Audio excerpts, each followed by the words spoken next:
जय हिंद बच्चों। तो आज के इस वीडियो में हम लोग देखेंगे 8085 का एक इम्पोर्टेंट इंस्ट्रक्शन जिसका नाम है पुश। यह स्टैक रिलेटेड इंस्ट्रक्शन भी इसे कहा जाता है।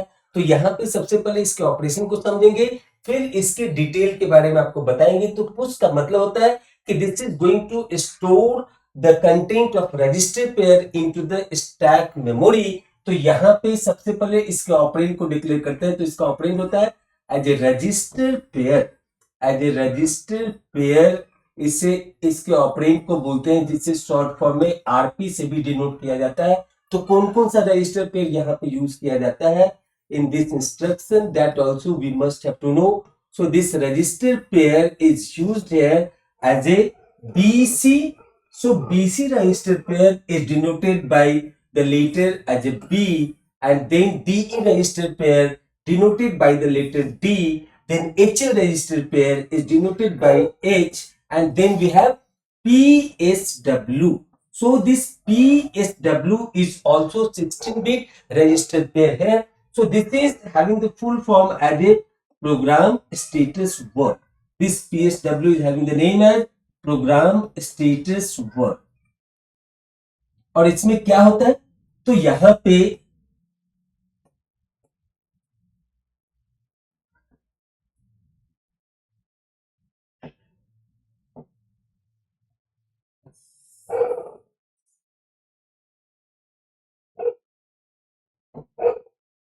ये है प्रोग्राम स्टेटस वर्ड, और इसे शॉर्ट फॉर्म में बोलते हैं PSW। तो ये भी 16 बीट का होता है। तो इसका जो लोअर बीट होता है, हायर बीट होता है, ये लोअर बीट में क्या रहता है, तो फ्लैग का कंटेंट रहता है, और हायर बीट में यहाँ पे एक्यूमुलेटर का कंटेंट होता है। तो this is also 16 bit of the register. तो यहाँ पे रजिस्टर पेयर कौन सा वैलिड रजिस्टर पेयर यहाँ पे यूज होता है, यह भी आपको जानना जरूरी है। अदरवाइज कई बार एग्जाम में क्या होता है कि वहां पे पूछ देता है कि which of the instruction is valid or not valid. So for example, अगर आप ये समझिए कि यहाँ पे कहीं पे लिख दे कि push SP, so push SP is not the valid instruction in 8085, क्योंकि स्टैक पॉइंटर स्टैक मेमोरी के लिए यूज होता है, और वहां पे ये फर्दर स्टैक रिलेटेड इंस्ट्रक्शन है। तो कैसे यूज होता है वो हम आपको आगे बताएंगे। तो यहाँ पे स्टैक पॉइंटर रजिस्टर पेयर इस इंस्ट्रक्शन में 8085 में यूज नहीं होता है, तो यह वैलिड इंस्ट्रक्शन के रूप में नहीं लिया जाएगा। तो यह भी आपको जानना जरूरी है। तो इस तरीके से इसको हमने देखा। अब यहाँ पे साइज की बात करते हैं। तो जैसे फॉर एग्जाम्पल अगर हमने यहाँ पे लिखा as instruction is push H और पुश B। सो इसका मतलब क्या है कि पुश H का मतलब होता है कि store the content of HL register pair into stack memory part. Similarly for push B is having that store the content of BC register pair into the stack memory part. So here what are the register pair used as a BC register pair, D register pair, HL register pair, PSW? These all are available in the microprocessor itself, so it is not required to fetch this operand from the outside of the microprocessor. So due to that reason, this instruction is called as a 1 byte instruction. सिर्फ यहाँ पे English alphabet इस instruction में use हुआ है, and at the same time जो भी register pair है वह एज ए ऑपरेंड माइक्रोप्रोसेसर के अंदर ही अवेलेबल होता है, उसे बाहर से एक्सेस करने की जरूरत नहीं होती है। इसीलिए इसे 1 बाइट का इंस्ट्रक्शन कहा जाता है। सो पुश से रिलेटेड जो भी इंस्ट्रक्शन हो, either push H, push B, push D and push PSW, whatever it is, that is called as 1 byte instruction always in the case of 8085. अब यहाँ पर इसके ऑपरेशन को समझेंगे, फिर हम लोग मशीन साइकिल पे जाएंगे, फिर टी स्टेट पे जाएंगे। तो यहाँ पे जैसे कि हमने आपसे बताया कि फॉर एग्जांपल अगर हम लिखते हैं पुश H और यहाँ पे HL का कंटेंट को पहले डिक्लेयर करते हैं कि this is having the HL content है। सो यहाँ पे H में है 20 और L में है 50, और स्टैक मेमोरी है यहाँ पे। मान लीजिए कि ये हमारा स्टैक मेमोरी है, and before using this stack pointer is pointing here with the content of 2000 H. सो यहाँ पे एग्जीक्यूशन से पहले, इस पुश इंस्ट्रक्शन के एग्जीक्यूशन से पहले अगर ये कंटेंट है, so this is called this is a stack memory, this is a stack memory part. तो यहां पर पहले क्या होगा, first decrement this SP then store. तो यहां पे पहले से जो भी रहा हो, सो एचएल का कंटेंट है 2050H and after execution of this instruction what will happen, यहां पे सबसे पहले कौन जाएगा स्टोर होने के लिए, तो एसपी जो काम करता है वो डिक्रीमेंटिंग वे में काम करता है, पीसी इंक्रीमेंटिंग वे में काम करता है एंड एसपी डिक्रीमेंटिंग वे में काम करता है। तो यहां पर क्या होगा, तो यहां पे at this location, so first decrement then store. तो यह डिक्रीमेंट होकर के क्या हो जाएगा 199H और यहां पर क्या होगा, तो हायर बाइट इसका स्टोर होगा। तो हायर बाइट क्या है 20 है, तो यहां पर हो जाएगा 20H।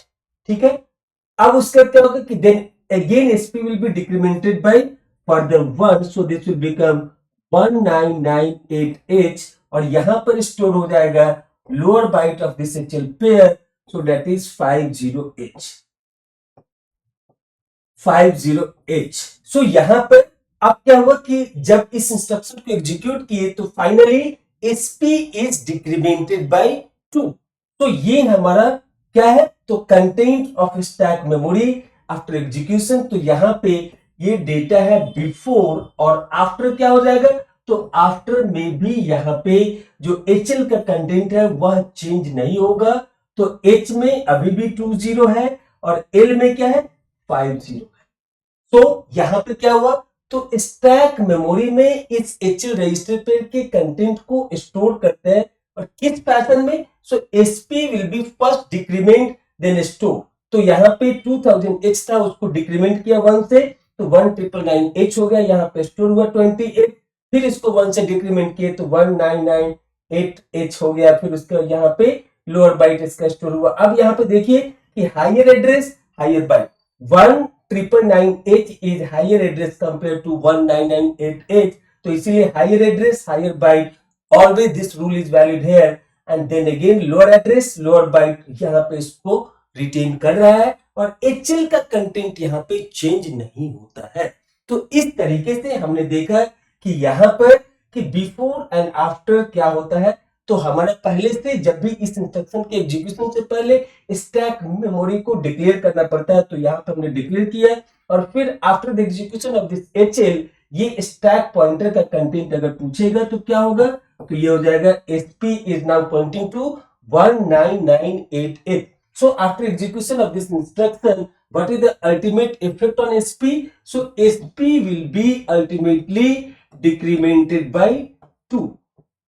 After each push instruction, SP will be finally decremented by 2. So SP initially अगर 2000H है, तो after execution of one push instruction, their content will become 1998H. So SP will be containing SP minus 2. तो ये इसका register है जो इस memory के एड्रेस की तरफ पॉइंटर की तरह काम करता है और यहाँ पे ये डेटा है 20H 50H के रूप में जो कि हेक्स डिजिट है। तो इस तरीके से इसका फंक्शनलिटी यहाँ पे काम करता है। अब इसके मशीन साइकिल को काउंट करते हैं तो यहाँ पर देखिए कि सबसे पहले क्या किया, तो माइक्रो प्रोसेसर, ये हमारा माइक्रो प्रोसेसर है और यहाँ पे हमारा मेमोरी चिप है, यह हमारा मेमोरी चिप है।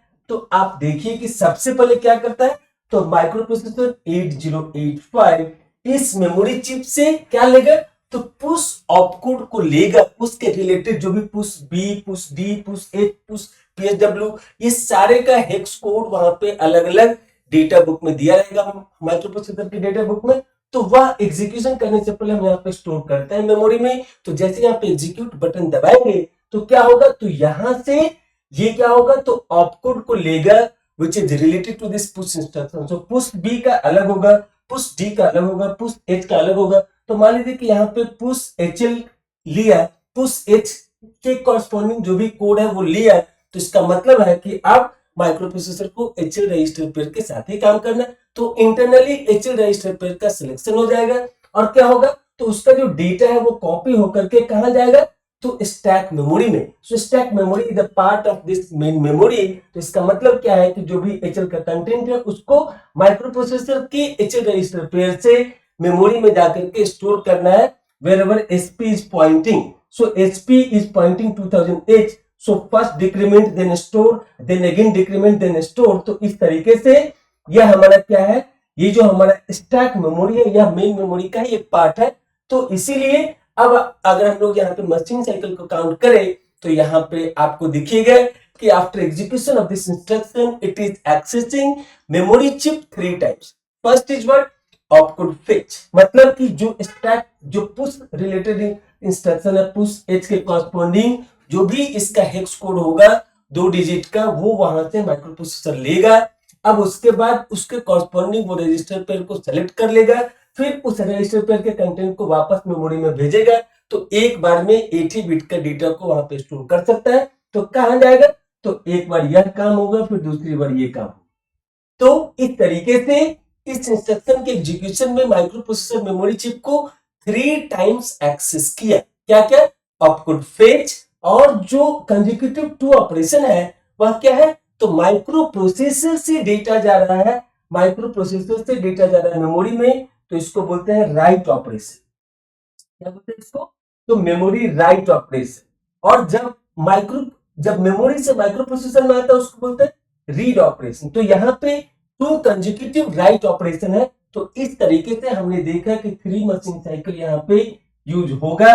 और क्या क्या होगा, तो ऑपकोड फेच, ऑपकोड फेच, तो इसका हम नाम देते हैं एज M1। उसके बाद क्या है, तो memory write, memory write, so that we can name it here as M2। और तीसरा क्या है, तो यह भी मेमोरी राइट ऑपरेशन है। तो यहां पे इसमें भी 3 लगेंगे।